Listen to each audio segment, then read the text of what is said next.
increases your risk for heart disease, high blood pressure, and diabetes. Who knows somebody with diabetes? It's a tremendous problem and a challenge to people, and we're seeing a lot more of it in kids these days than we ever have before. And again, I think that's probably something you guys learn about or read about a lot in the paper, but just to give you specific numbers to deal with. When you look at the numbers of kids being treated in children's hospitals for type 2 diabetes, which is primarily a genetic risk factors exacerbated by overweight, that's increased 42% in 2001. You can see from these hospitals they're reporting rates as high as 371 of their patients admitted in a given year with that compared to prior patterns. And what about our BMI? How about Massachusetts?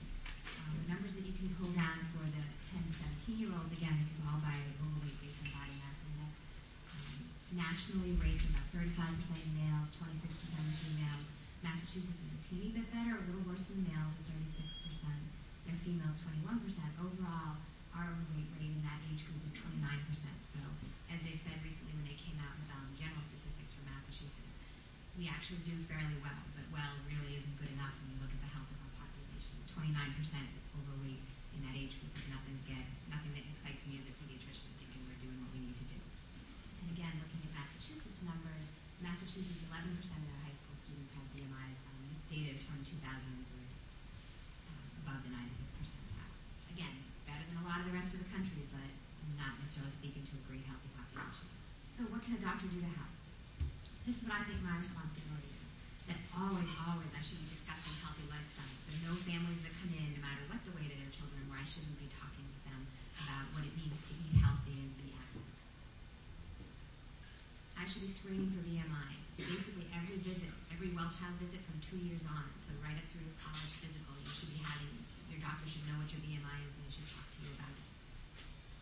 I should have supportive materials. I should have as much as possible available to families to help them answer their questions and to give them something concrete they can leave my office with that will help them, give them, it's a lot of extra information, and you're asking them to kind of master a lot of information at once. To the extent to which I can give them things that help them understand it as they leave is of benefit. And I left some samples of the things that we use in our office in the back table.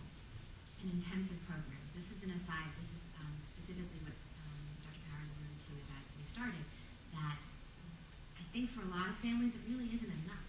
That lots of us have heard the message of, oh, you should eat less and exercise more, and sometimes it's that simple, but for the majority of people it's not. If it was effortless, people would be doing it all the time.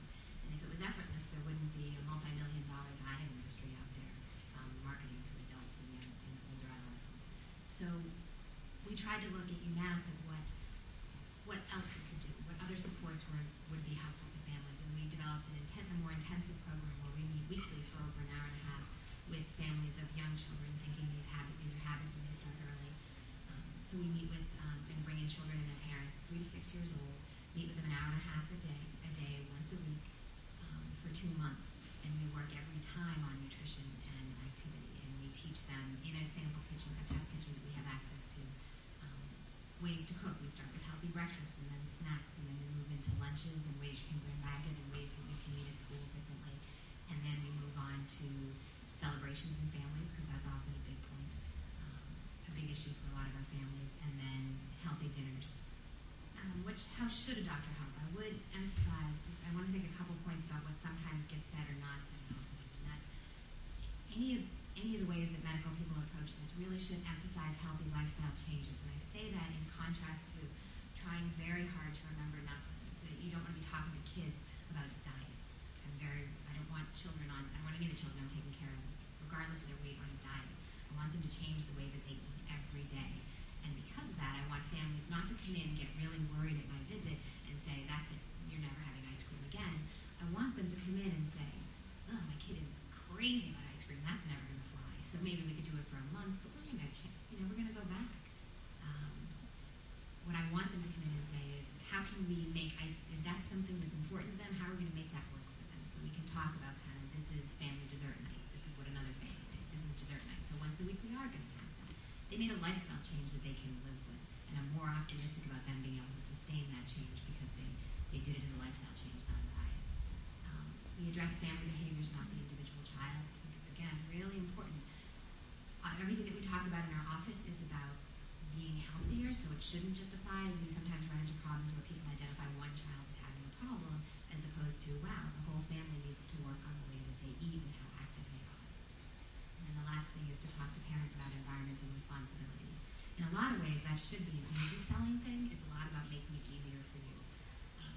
Parents often come in and their issue is, okay, I let him have the brownies, but it was the 10th time he asked me. I just got sick of it. I can't say no all day. That's not being a good parent.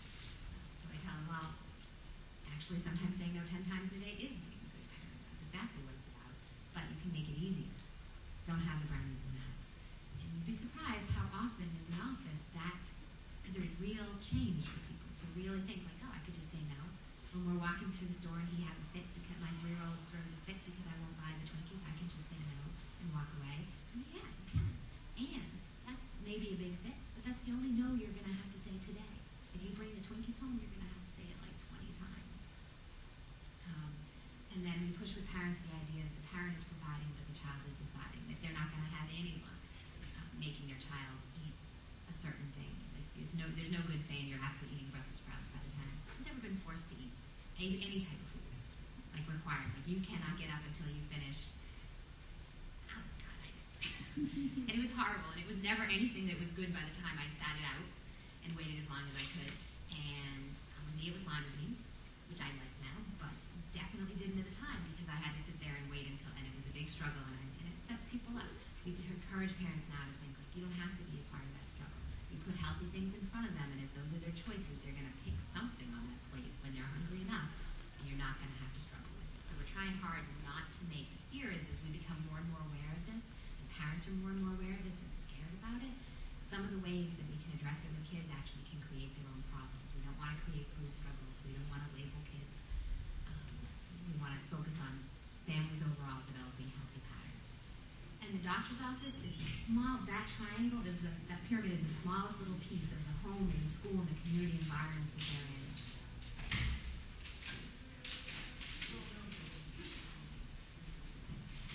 So I wanted to recognize that the problem comes from lots of different places. And the answer is going to also. And we can help you with consistent messages, creating more supportive environments, and asking, what can I do? These are, so I'll leave you a handout that has it so you'll be able to access them if you want. There's so many places on the web that you can go for information about kids. These are just a couple of them. And then contact information for me if people had questions or thoughts or other things they'd like to connect to with UMass. Thank you. Our next speaker, Laura York, with Project Bread. Project Bread has been a great catalyst throughout the state of Massachusetts, using the money from the Walk for Hunger to do a wide variety of things throughout, not just Worcester, but throughout the state. And we've been very fortunate in our pairing up with Project Bread to be able to do food stamp outreach. So we've welcomed many different people from Project Bread, but this is a first for Laura. Laura York is the Senior Coordinator of Child Nutrition Outreach, and that is the Department of Education's Child Nutrition Outreach Program. So she is here to share with us the work that Project Bread is very, very actively doing now to help improve child nutrition. So they're kind of outside the lunchbox, but they try to get inside the lunchbox. Is that correct? That's correct. And as Maureen had referenced before, Project Bread is most well known for the Walk for Hunger and funding food banks all throughout the state of Massachusetts. However, we all have separate departments within Project Bread. I work in the Child Nutrition Outreach Department. We are actually contracted by the Department of Education of Massachusetts to promote the school breakfast and summer food service programs.